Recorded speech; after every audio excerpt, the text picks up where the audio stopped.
Hi. This lesson, we're going to introduce you to the UNIDO Subcontracting and Partnership Exchange, SPX. When I introduced the UNIDO program on investment, I went through an explanation of how foreign investment can play a role in the development of an economy, and how for that to take place, it's very important for the domestic companies, the local enterprises, to benefit from any of the technology and other inputs that foreign investors can bring to an economy.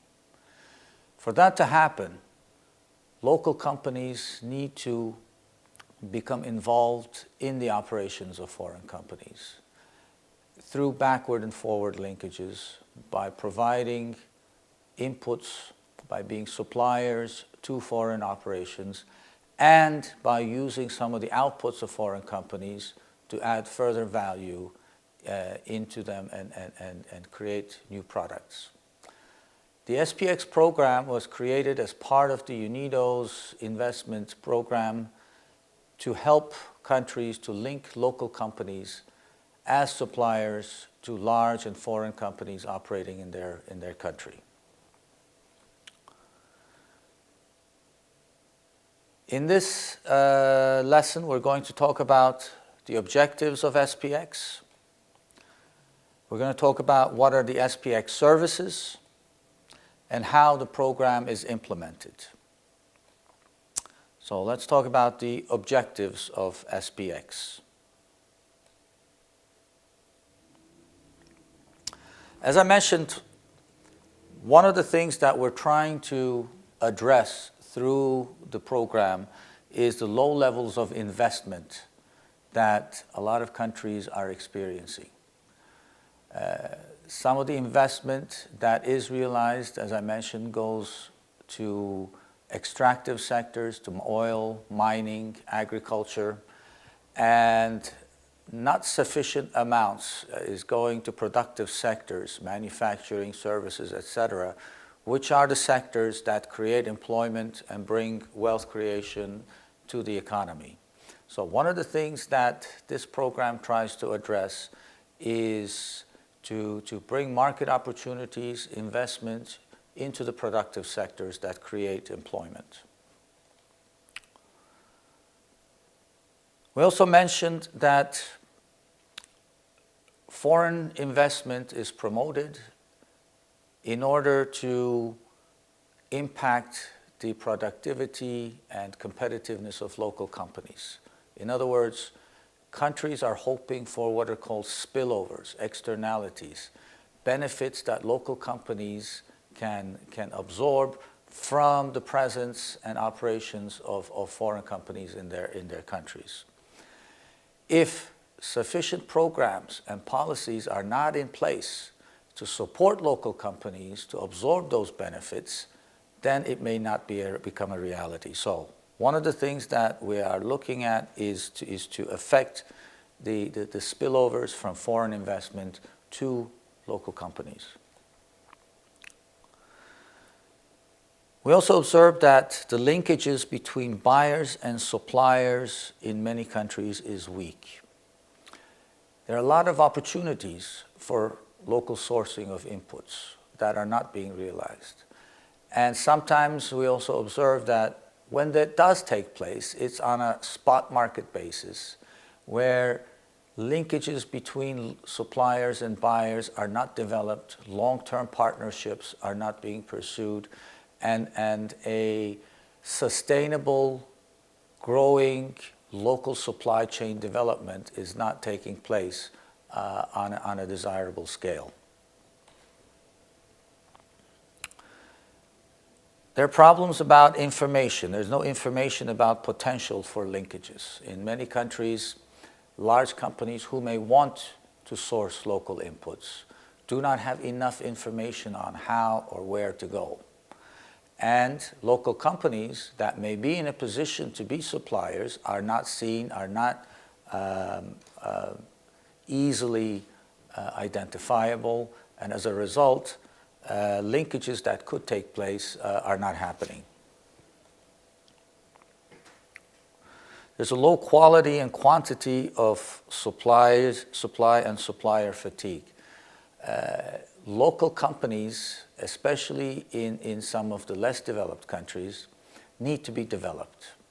It's not sufficient to try to provide information, but some local companies need further support to be developed so that they can be competitive suppliers and are easily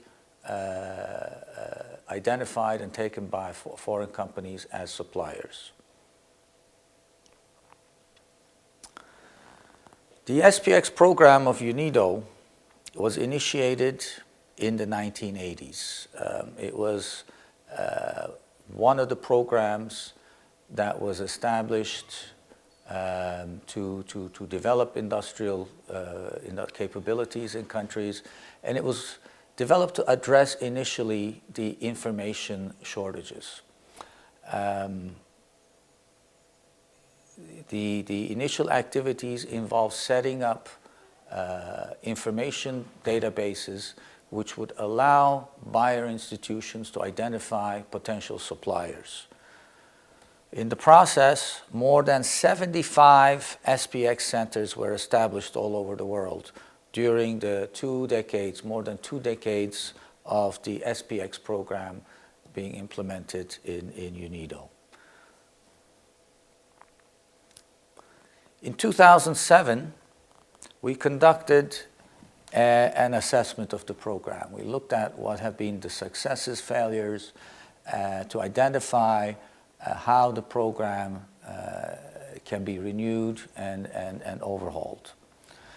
Some of the observations we made at that time was that, one, the SPX program was very successful in some countries, especially in medium-income countries where there was a good base of SMEs that could readily be incorporated into a program.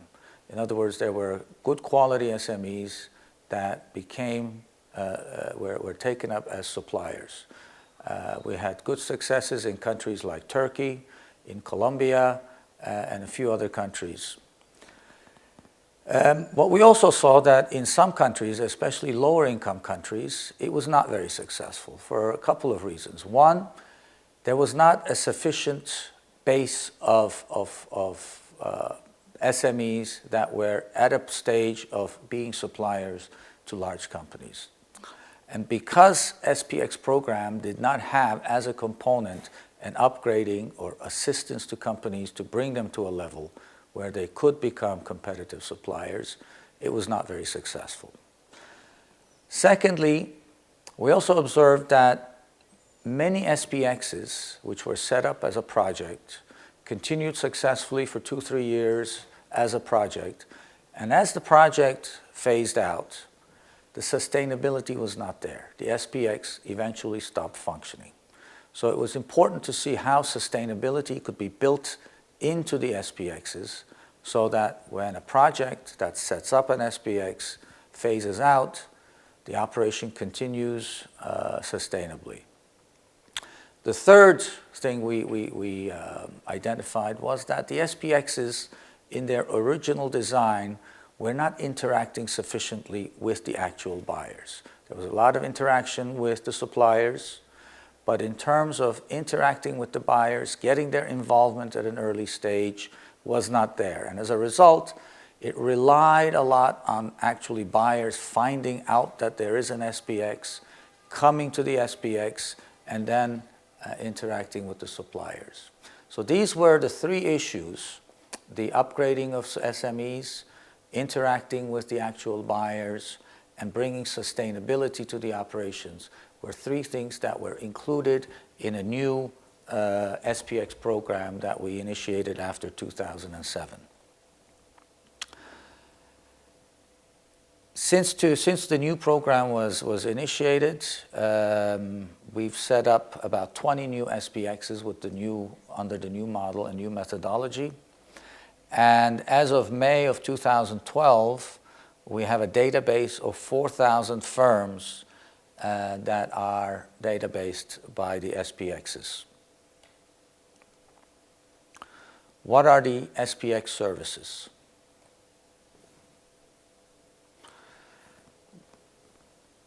One of the first things that the SPX needs to do is profile potential suppliers. Basically, profiling an SME involves showing what it is that the SME does, what products it produces, what are some of the machinery and equipment that are present, the vintage of the machinery, the skill level of the workers, what are the capacities, what are the technical specifications to which it can produce, what is the financial stability of the company, etc. So giving a picture of what the capabilities of a potential supplier are. So it answers the question, what does the company do?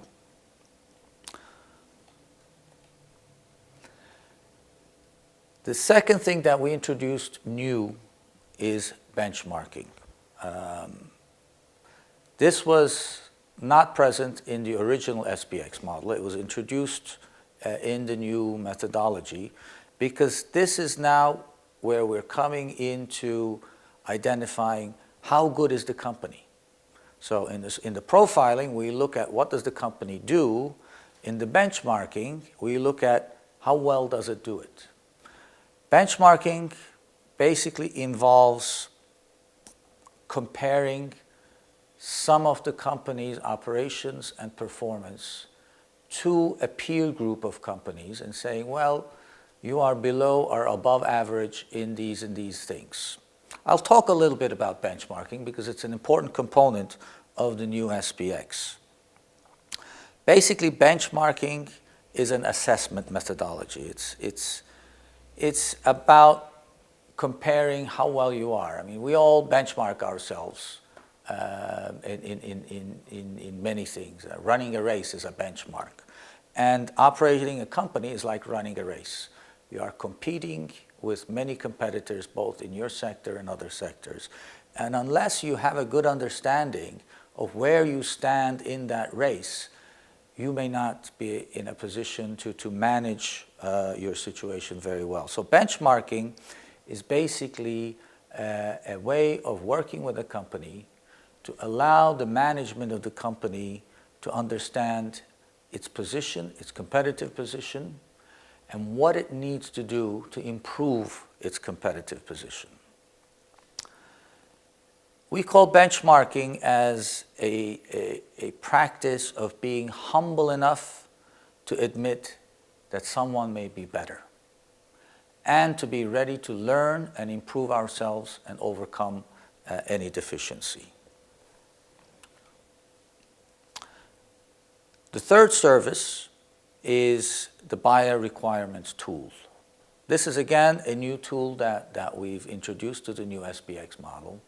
And here what we look at is what are some of the procurement or purchase requirements that buyer institutions may have, and try to identify what kind of suppliers may fit those requirements. Because not all procurement needs require the same level of suppliers. Some are simple components that may only require suppliers that provide the least costly alternative.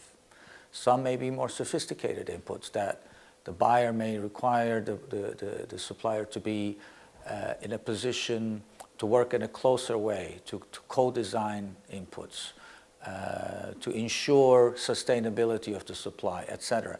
So there are different levels of supplier capability that may be required for different types of inputs. And we developed a tool that can categorize the requirements of the buyer to make the identification of the appropriate level of supplier more easy.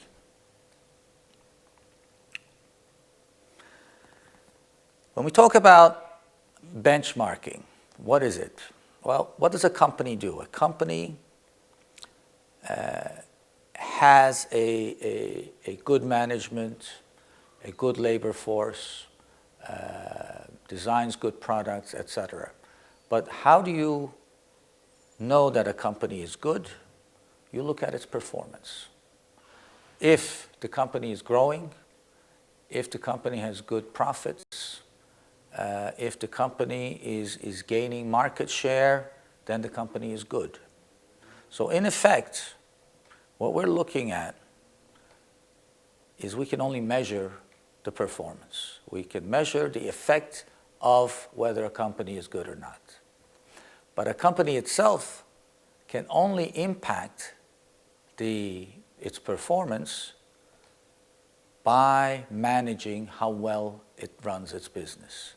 So there are two things: the performance, which is how well a company is doing in numbers, and practices, what it is doing and how it is doing them that ensures that its performance is good or not so good.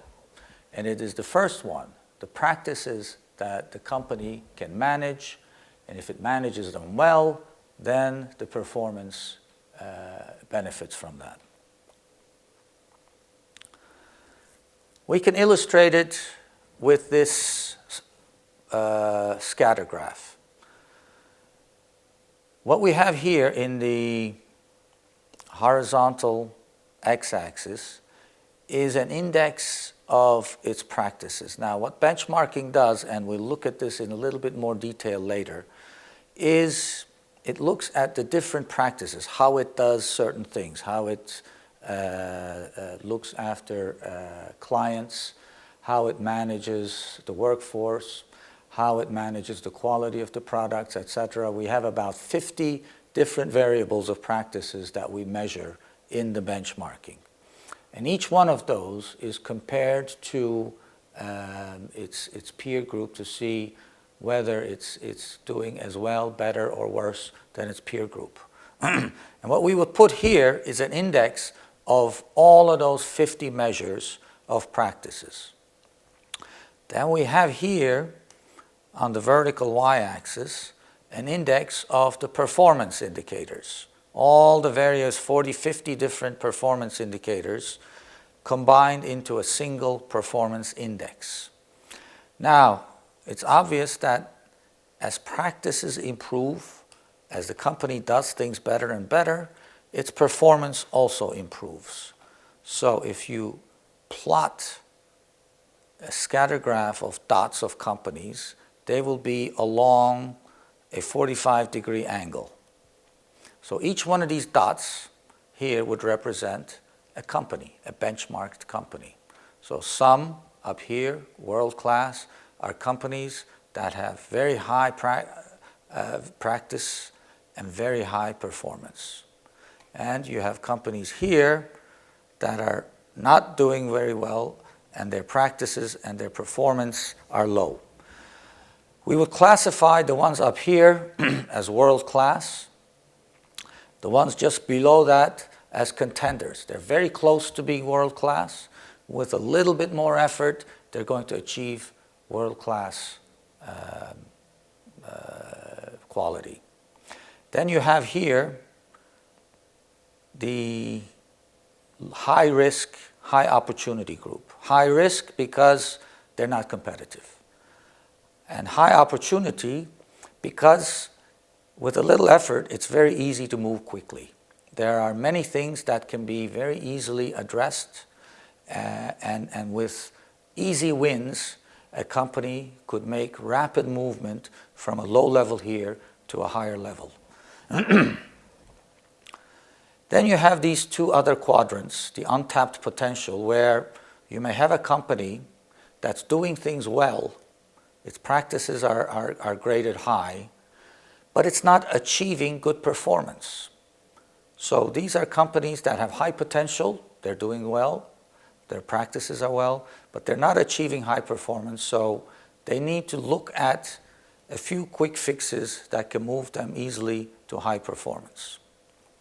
Companies here, on the other hand, are not doing things very well. Their practices are not graded highly, but their performance is not bad.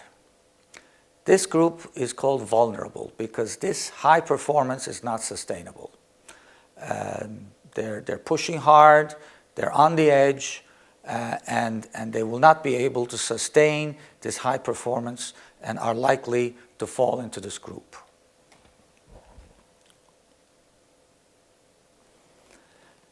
Now, if we're a company that gets benchmarked, we see where we are among our competitors. We would be, say, the red dot. The red dot sees where it ranks with its competitors. It may also see, for example, that a buyer we want to sell to is buying from companies that are in this range. So we know that unless we improve our practices and thereby improve our performance and move into that circle, we don't have a chance of being a supplier to that buyer. So it's important to understand where we stand, where we need to get to achieve the goals that we have in mind. So we see that through the benchmarking process, a company has a chance to understand where it stands vis-a-vis other companies, similar companies, and it understands what it needs to do to overcome any problems. Now, what do we mean by understands what it needs to do? We said that the benchmarking process looks at about 40, 50 different areas of industrial practices and looks at 40, 50 different measures of performance. And what it does is provide to the company a balanced scorecard of each one of those measures, and that would look something like this. So here we have an example of a balanced scorecard analyzing the performance of the company. These are about 6 examples of the type of things that a benchmarking would measure: cost management, productivity, financial stability, or under customer performance may look at product quality, service quality, customer responsiveness. And for each one of these measures, the company would see how it compares to the average of a group of competitors. So the line here would represent the average for each one of these measures, and the line here would show how much it's above average in these cases and below average in these cases. Similarly, for practices, it gets a balanced scorecard where for internal processes, for example, operations management, supply chain management, information management, corporate governance, or in an area of learning and growth in terms of leadership, human capital management, safety and health, environmental management. Again, these are about 8 examples out of 40 or 50 things that we measure in benchmarking. The company gets a score, how much it's better than average, how much it's below average.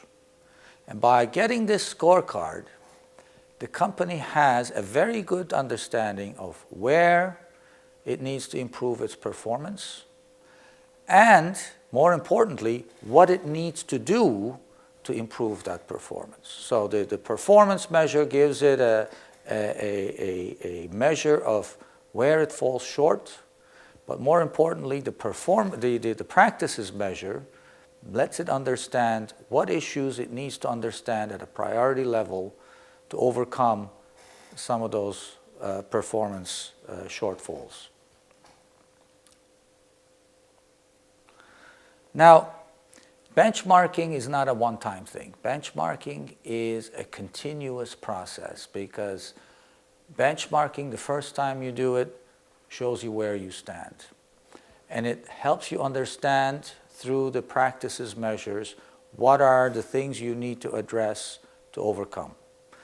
As you start the journey by addressing those weaknesses and improving the practices in the company, you continue doing the benchmark so you can see how your company starts moving through that plot diagram upwards. And you can start looking at how your efforts are having an impact on the performance of the company as a competitive supplier. And it's an upward spiral as indicated here. So you may start from a low level where initially you address simple things. You address physical flow issues, process flow issues. You may address issues to reduce setup times, set up teams, and improve basic management. And as a result, you improve your performance. You get to a level 2, where now you may start looking at business strategies, quality tools, productivity control systems, etc. And again, you go through an improvement process until you reach to world-class level where you're looking at business excellence, lean production, etc. So benchmarking is a continuous process where you first see where you are in comparison to your competitors, and then through a continuous process you can follow the progress of improvement of the company as you address various issues to move you up in the scale of excellence.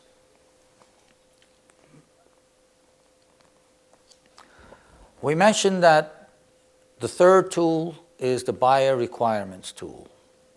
Basically here what we're doing is looking at what are the buyer's operational performance needs for a given opportunity. Which suppliers come closest to being able to meet those needs? In other words, we answer the question, what is the market relevance?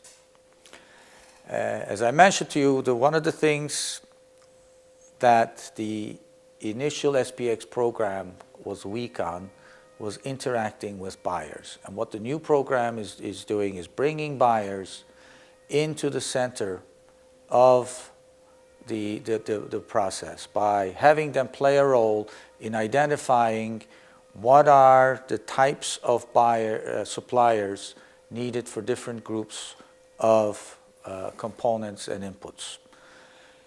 Secondly, we're also partnering with a number of organizations, buyer organizations, etc., including CIPS, the Certified Institute of Purchasing and Supply, who are interested in working with their base of members in using their purchasing power to initiate development in developing countries. So through partnership with organizations like CIPS, which would represent the buyers in this case, we try to form linkages so that the SPX, working mostly with the suppliers, can provide a catalyst to link suppliers and buyers.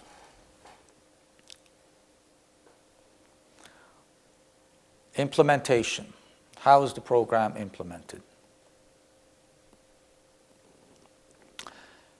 This is a complex chart. I'll see if I can walk you through it easily. It may be difficult to see, but what we have here is how an SPX program works. These would represent the SMEs in a country. So this is our target group. These are the companies that we hope to affect through our program. We provide the benchmarking tool, which is a facilitated self-assessment for companies to understand where they stand and what their weaknesses are. Then on this side, we have the buyers.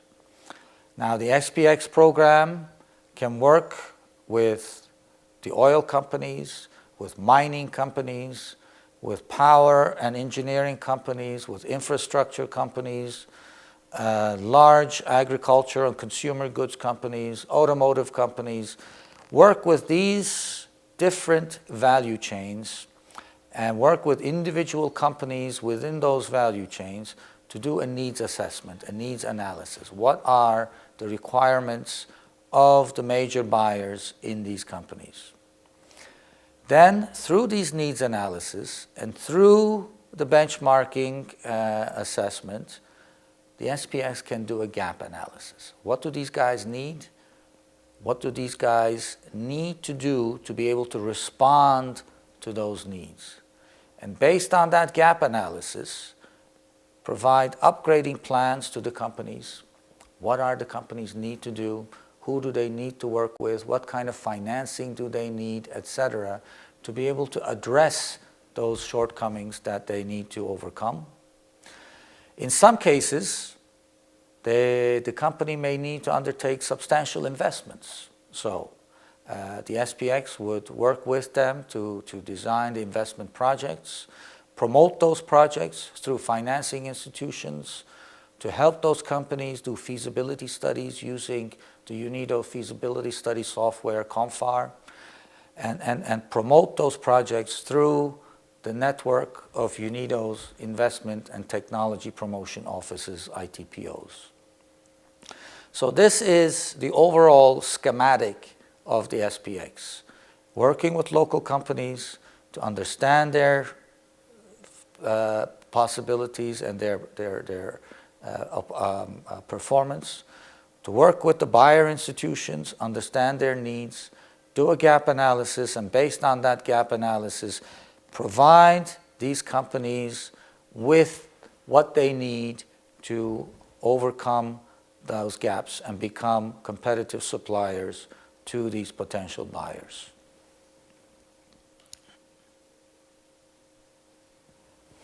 What are some of the implementation steps? The first is that in a country where we're going to set up an SPX, we need to identify the right host institution. What do we mean by that? SPX is an operation that needs to be embedded into an organization that is doing a function that fits that purpose. So it could be an SME development organization. It could be a private sector organization like a Chamber of Commerce. It could be the investment promotion agency. It could be a technology institute that provides technology services to SMEs. The important thing is that the institution needs to be willing and ready to undertake the SPX function, because, as I mentioned, one of the weaknesses that we had identified in the original SPX program was the sustainability. And in most cases, the reason we had that problem was that the host institution was not able to carry the SPX once the project was concluded. So the selection of the host institution is important in ensuring that once the SPX is set up, once the initial activities are conducted and then the project starts winding down, the host institution is able to continue carrying the SPX function, which means it has to have the financial power to be able to continue those operations. Once the host institution is identified, then the SPX unit is established.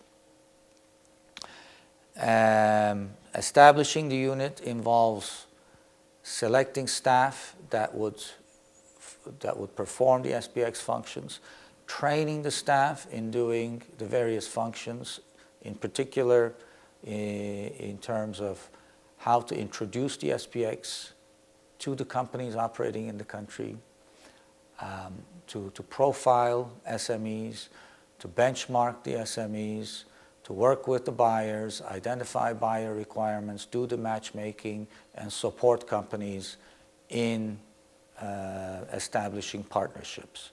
All of those have different training components, and we will, in later stages of this training, look at each one of those and have those training components.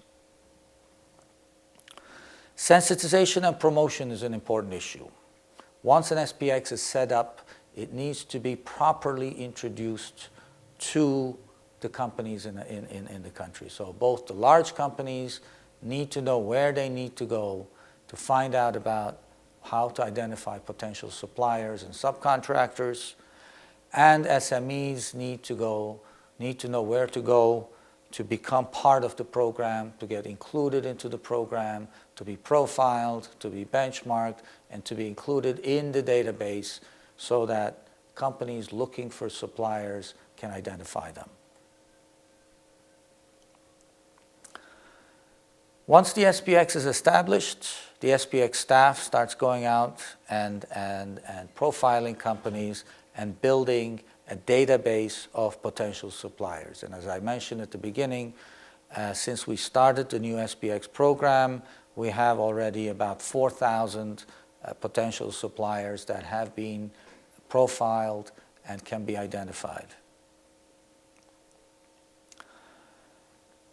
The data is then put into the management information system so that it can be easily found by anybody looking for a supplier or a subcontractor. The management information system also provides a matchmaking function. When a buyer sends a request for a quotation, say for a particular component or a service, then the SPX would look at that RFQ, would identify what companies in its database may be in a position to respond to that RFQ, forward it to them, work with them in preparing a response to that RFQ, and follow up with the suppliers and the original buyer that is looking for a supplier until a partnership is established.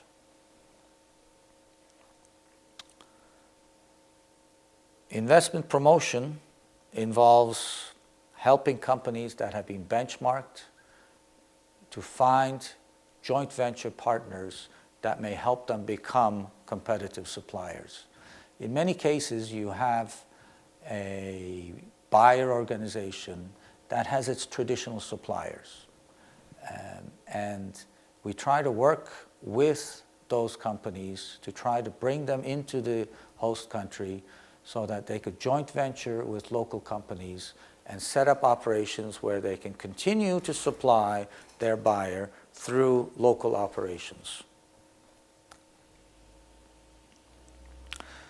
The Management Information System, the MIS, has been set up, and this is also a new addition to the SPX program, to provide proper management of the office in terms of both workflows, in terms of matchmaking, in terms of channeling the RFQs to the right companies and managing the RFQs, and also to link the SPXs together.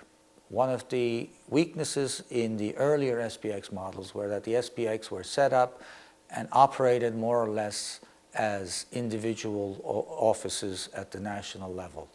Now, with a network of offices, we're able to pool all the information from the SPXs into a central global SPX database. And as a result now, we can have networks of SPXs. And some of these networks work best at the regional level. So for example, we have a regional network for the East African community.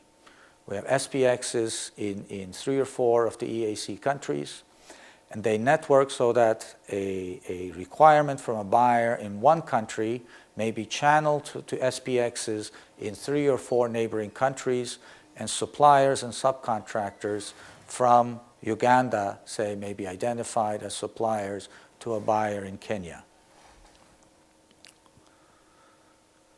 Networking and promotion at a global level is the next stage we want to get to, so that outsourcing opportunities from around the world can be channeled through the SPX system to potential subcontractors and suppliers. Monitoring and certification of SPX offices involves how we plan to assure the sustainability of the program. So when an SPX project is completed, the host organization takes over the management and funding of SPX operations. But for the office to continue operating as a UNIDO SPX, UNIDO would once a year look at how the office is conducting its business, how benchmarking, profiling, matchmaking, etc. are being conducted to ensure that the same levels of quality are being implemented, and the office would be certified each year by UNIDO, and as a result of that certification, it can continue operating as a UNIDO SPX. Today, these are some of the existing SPXs. We have the old SPXs and new. In Africa, we have 14 new SPXs that we've established in the last few years. And we have in Asia a new one that we've established in Vietnam, and we are establishing new ones in China, in Xi'an. In India, we have a new SPX we've established in Pune and Chennai in the automotive sector and leather sectors. And we're looking now at upgrading some of the existing SPXs, especially a few in North Africa, Morocco, Algeria, and Tunisia, and in Latin America to the new model. In terms of sustainability, we said that the SPXs has to provide value added at all times. So, for example, benchmarking is an activity that SPXs can charge for. It's an activity that consulting companies around the world provide as a service at a cost. And SPXs, once they established the value of benchmarking to the companies over the life of the SPX project, which could be 2-3 years, and establish that service as a high value added service, once the project is over, they can start charging for it and assuring an income that could cover partially the cost of running an SPX.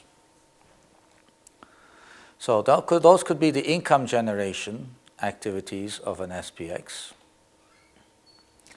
They could also bring other service providers in. An SPX helps companies identify what their weaknesses are. But in order to address and resolve and solve those problems, they need to bring in other partners that can work with the companies to upgrade their operations. They could also play a policy advocacy role, because benchmarking gives them a good understanding of what are some of the structural problems in, say, an industrial subsector. And by looking at common enterprise issues, they could identify structural problems in a sector and use that understanding to provide policy advocacy to address those structural problems.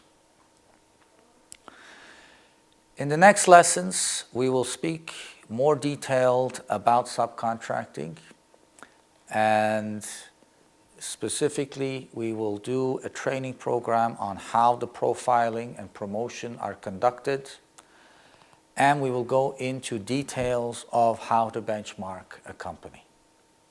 Thank you very much.